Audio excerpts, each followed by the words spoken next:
时候不能辩论，就有时候会凹嘛，凹不了就放飞自己嘛。这一题是连凹都不等一下，国民党新北市议员吕家凯节目上评论自家立委徐巧芯，要他快认错，别再硬凹，因为泄密外交部密件让外交部怒提告。只是2天后，吕家凯却大动作澄清，在节目上说的话可能会造成一些党内的困扰，我会好好的来改进。巧芯他说的一定是事实嘛，所以才会让外交部那么的紧张，亲自的向巧芯喊话，巧芯真的要加油。吕家凯脸书尽管有人声援，但多数被蓝营选民灌爆，有人大骂背骨仔吃里扒外的东西，蓝皮绿骨等，被解读恐怕因为外在压力，吕家凯不得不改口力挺徐巧芯。徐巧芯他非常的厉害啦，不但是包打听而且都一直很注意说别人在讨论他什么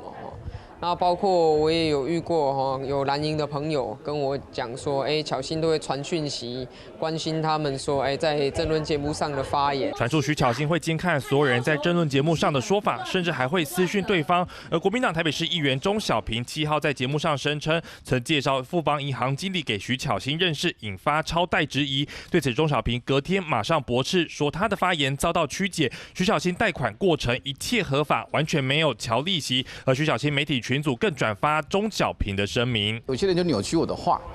然后有点见缝插针。那巧芯就传赖给我说，是不是澄清一下，还原现况就好了？他所有的政论，他搜寻也很快嘛，他的好坏他都会看的。钟小平坦言，确实收到徐巧芯的私讯，要求更正。尽管徐巧芯紧盯评论，但从大姑涉贷案到公开外交部机密文件，徐巧芯争议连环爆，似乎无法消弭外界质疑声音。3立新闻黄一杰、台北采访报道。